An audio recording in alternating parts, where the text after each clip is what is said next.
On the Finest podcast, we cover the people, art, and movements redefining culture in San Diego, from Blink-182 to scrappy local bands. We also have cults, a lost composer, a world record traveler, and champion birders. Listen wherever you get your podcasts.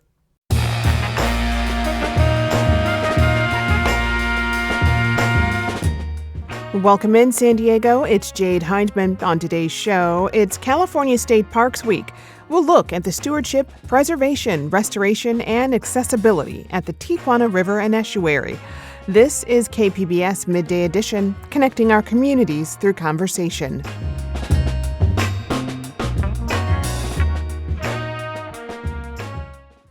Today marks the beginning of California State Parks Week. It's an opportunity to celebrate the diversity of our parks and the abundant nature that our region has to offer.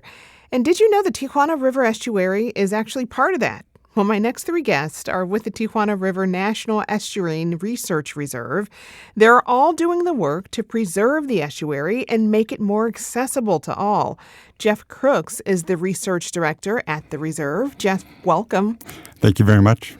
Also with us is Kristen Goodrich, who's their Training and Engagement Program Director. Kristen, welcome to you too. Thanks so much. I'm so excited to be here. Glad to have you here. And last but not least, we have Education Coordinator Haley Calhoun. She also works with the San Diego Coast District. Haley, it's good to have you here. Hi, thank you so much for having me. So, Haley, I'll start with you on this one. Some people might be a bit surprised to find out that the Tijuana River Estuary is managed by California State Parks. Can you talk more about the relationship there? Yeah, so the Tijuana River National Estuarine Research Reserve is one of 30 national estuarine research reserves across the United States. And those are a partnership between NOAA, the National Oceanic and Atmospheric Administration, and a state agency or a university. And in this case, here at the Tijuana River Estuary, it is managed by California State Parks, as well as some other agencies such as U.S. Fish and Wildlife. Mm-hmm. Have federal funds impacted how this all works at all? Yeah, I'm going to pass that one to my colleague Kristen, who can talk a lot more about that. All right. Yeah, thanks, Haley.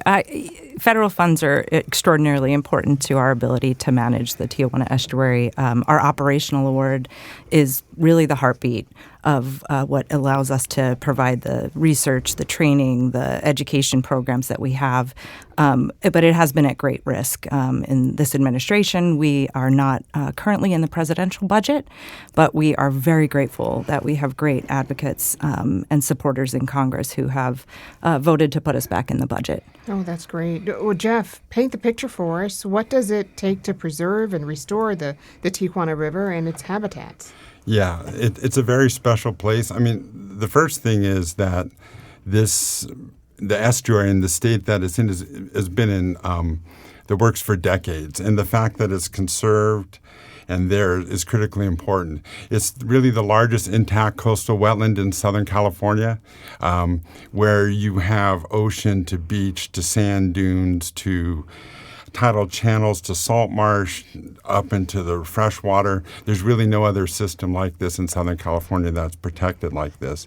So just the fact that it's there through decades of work at the federal level, state level, local level, individual level, to be a space where we can try and protect the system, to try and restore it, is remarkable. It's a great opportunity for me as a scientist type to be able to work with the folks at this table and other folks to be able to bring science to bear to help understand and protect the system. For those who don't know, I mean, can you break down what an estuary is?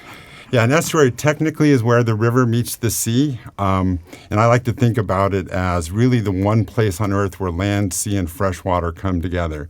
So I'm an oceanographer by training, but I spend a lot of my time thinking about what's happening on the land, what's happening in the river, that sort of thing. So it's the one place on Earth where land, sea, and fresh water come together. Okay. So there's a very interesting, biodiversity there, right?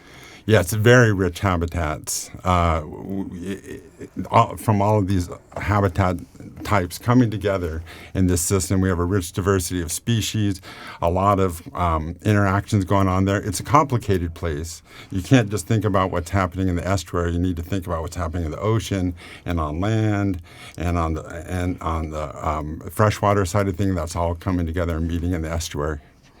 So, Kristen, there's also, a rich cultural heritage at the estuary. I mean, what does the Tijuana River mean to the three nations, the U.S., Mexico, and Kumeyaay? Oh, absolutely. It's such an incredible diversity of values that our communities hold and hold dear, I think, in terms of their relationship to the estuary.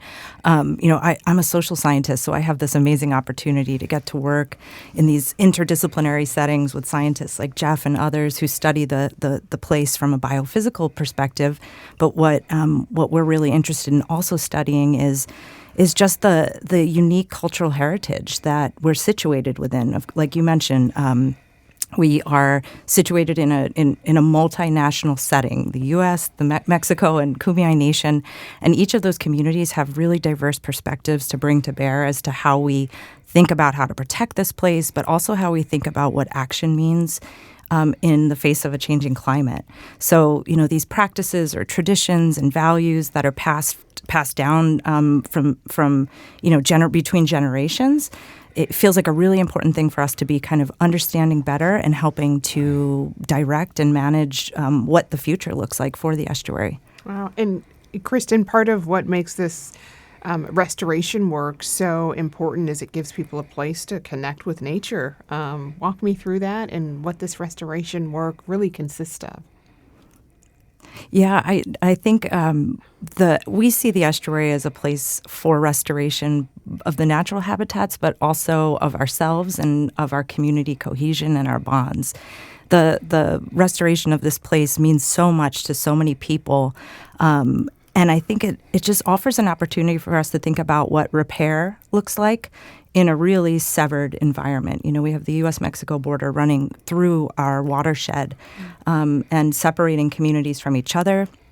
And, in many cases, separating communities from these natural resources that can provide them the opportunity to benefit from them, whether that's mental health, public health, whether that's access, recreation, our ability to enjoy this place and heal within it. And so this idea of access and our attention to access is one that feels really important for what we mean when we say restoring the Tijuana Estuary. So what does that look like? Yeah. Well, some of our access projects are being led right now by Haley and our team, our education team, and thinking about unique ways to be able to overcome some of the great challenges that we face related to physically accessing the place. Right. Flooding is a huge issue for us in the Tijuana River Valley, and we're trying to think of ways that we can just improve some of the infrastructure to allow folks to be able to access the park, Borderfield State Park, more regularly. But there's also other really creative access projects going on right now. Maybe, Haley, you can tell us a little bit about what's happening with NaviLens as an example. Yeah, definitely. So the education team at the Tijuana Estuary is working on a project that started off with a docent named Ron Peterson, who has been a docent at the Tijuana Estuary for many, many years. When he first started, he was sighted, but then he lost his sight over time. And so he was inspired to find a way to help others like himself that are blind or low vision be able to enjoy the estuary in the same way that he has always. And so he really got the ball rolling with this project. And what we've been doing is we've been working with Ron, and we've been working with USD students, engineering students from the Engineering Exchange for Social Justice program. And we've been working with a accessibility technology called NaviLens. And NaviLens is a series of codes. They look like QR codes, but they're colorful and high contrast, and they pick up from a farther distance and more quickly than a regular QR code. And we're trying to help the blind and low vision navigate the North McCoy Trail from start to finish using these codes. as well as provide them interpretive information about the native plants and history and birds at the estuary. Wow. And so this is all part of what you're doing for California State Parks Week? Yes. So our California State Parks Week event is this Saturday on June 13th at the Tijuana Estuary Visitor Center from 10 a.m. to 1 p.m. And it's called All Are Welcome, Celebrating Accessibility at the Tijuana Estuary. And it's our soft launch of this project. We'll also be having 2 nature walks that are co-led by American Sign Language interpreters, as well as offering sensory kits. And we created a social story for neurodivergent learners to go up on our website. That's great. And Jeff, can you walk us through some of the history of the estuary? Because the reserve didn't always exist. Right. Again, we're very fortunate there. It was the legislation that enabled the National Estuarine Research Reserve System starting in the early 1970s, where there was all this important environmental legislation being passed at a federal level. Clean Water Act, Clean Air Act, Endangered Species Act, recognizing the importance of these shared resources. And one of those pieces of the legislation is the Coastal Zone Management Act, which recognized that we have shared coastlines across the country and we need a sort of uniform approach to dealing with those. So our Coastal Zone program in the state of California, we have a regulatory agency, several regulatory agencies that address the regulations. But what they realized when they established the research reserve system is that these estuaries, as I mentioned before, are really complicated. Land, sea, and fresh water come together, and there's a lot going on. And in order to better understand them, in order to better manage them, we need to better understand them. And they established a research reserve system, which is a living lab, a place where science can be done to inform this management of the coastal zone.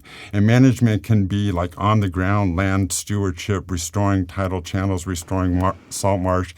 It can be working with Haley and trying to get this information out to the public, K through 12 education, all these different things. So it was a really wonderful idea, trying to embed science into the management of a system. Go ahead. Yeah, and we were established in 1982, so we've been around for a while. Yeah, well, I mean, Jeff, we can't talk about the Tijuana River without bringing up the ongoing sewage crisis, which has really impacted public health in the region. How has the sewage crisis affected the restoration efforts? Right. I mean, it's not a new issue. Actually, I started working in the Tijuana Estuary when I was a student here at San Diego State in I'll date myself, 36 years ago. And the program was about trying to understand the impacts of cross-border sewage flows on the fish and invertebrates, shellfish, birds, wildlife. So it's not a new issue.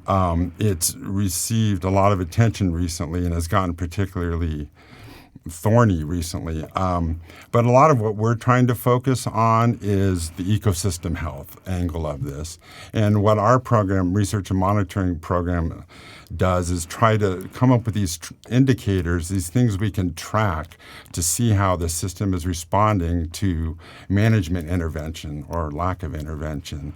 We have this vital signs monitoring program. We're taking the pulse of the estuary because ultimately one measure of success for these efforts to deal with the transboundary flows won't be just how many miles of pipes or pump stations or how much sewage is treated. Those are all critically important, but we need to understand how the ecosystem is responding and to those interventions, and that's part of what we're trying to do. Well, how are they responding?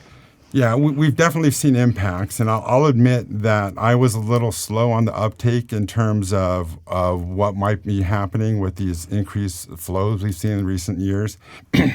Again, I started working there in the 90s where we had sewage-contaminated flows all the time. And I thought, okay, I know what's going to happen. The system is resilient. There's going to be impacts, but it'll probably hang in there. And it is resilient, but resilient doesn't mean immune. So we've definitely seen impacts from these increased flows. I was wrong.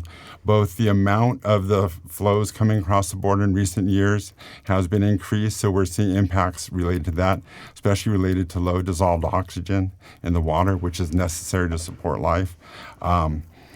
But we've also seen recently some improved management and decreased flows, and we've seen signs of recovery. We're nowhere near where we want to be at all, but we're starting to see the ecosystem respond to some of these interventions. So I would say more, please. Bring it on. Right. Well, Kristen, how has the sewage crisis impacted the communities who rely on the estuary and are connected to it? Oh, significantly. And I think, we talk about measuring and monitoring our biophysical indicators, but, the social indicators are also critically important to think about how communities can span boundaries to come together to work on these issues. We've seen extraordinary community work happening and advocacy happening in the region. One example of an effort that we are trying to convene and hold a container for is an example, just one example of the kinds of amazing community work that's happening. It's called the Marine Debris Leadership Academy and has recently evolved into a coalition. So nearly 100 folks and representing organizations across nations and across borders coming together to try to figure out, how do we think about different ways of knowing, including our science. But we know that there's so much more to draw from as we figure out how we work our way through these issues and solve these problems. So bringing folks together is a key role, I think, of ours, or at least what we see as our role in the region, to have these tough conversations and to think about what adaptive leadership is in the context of extraordinary challenge, but also extraordinary possibility. We've seen in just nearly, a couple years here now, folks coming together in these unique ways that gives me a lot of hope about the power of community and community voices in these issues.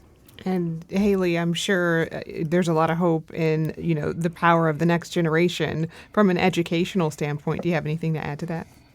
Yeah, definitely. We just had a Teachers on the Estuary training at the Tijuana Estuary, and about 28 teachers came to learn from the place. We took a Tijuana River Valley tour.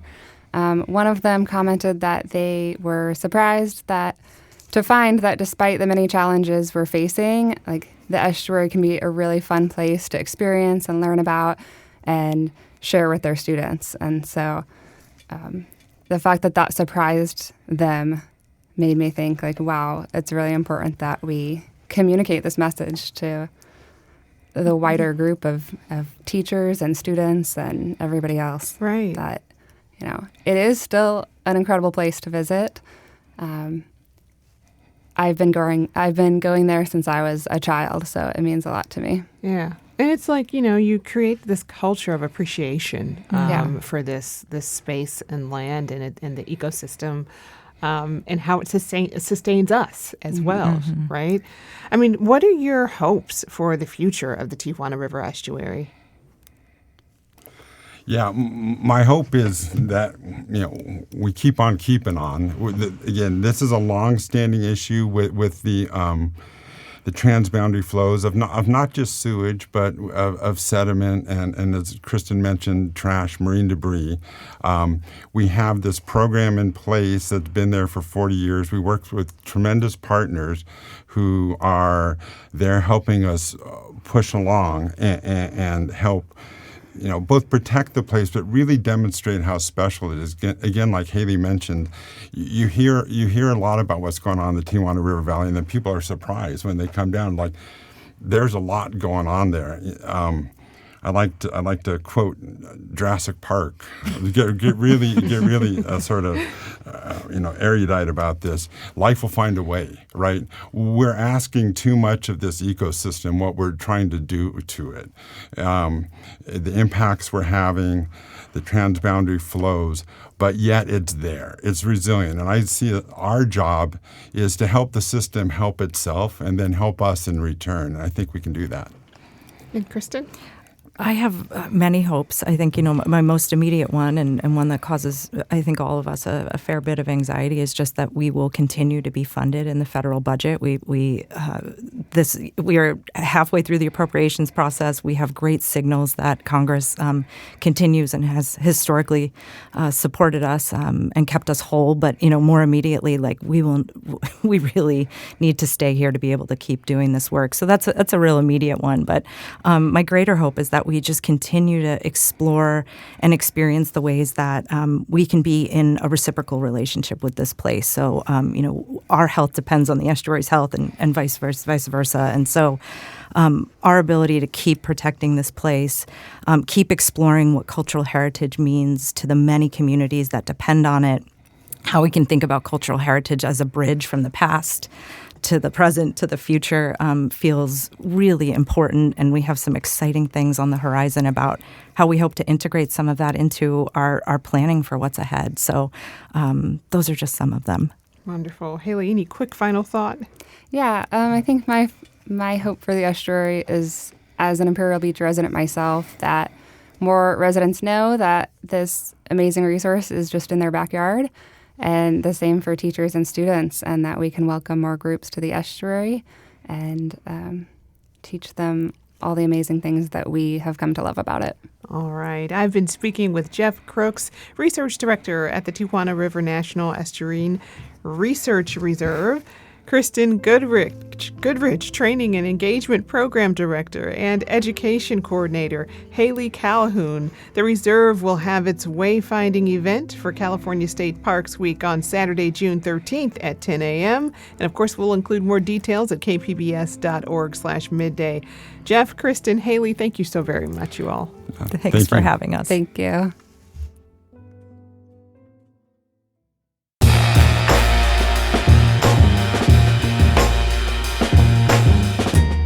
That's our show for today. I'm your host, Jade Hindmon. Thanks for tuning in to Midday Edition.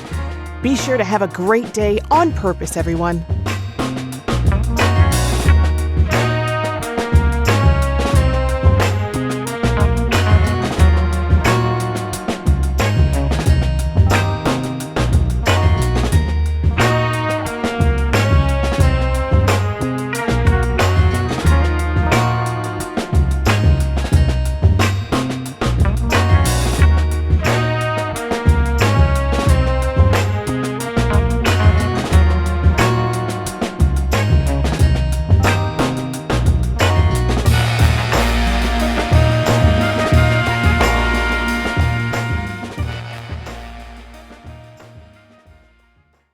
Watch programs on your schedule with the KPBS Plus streaming service.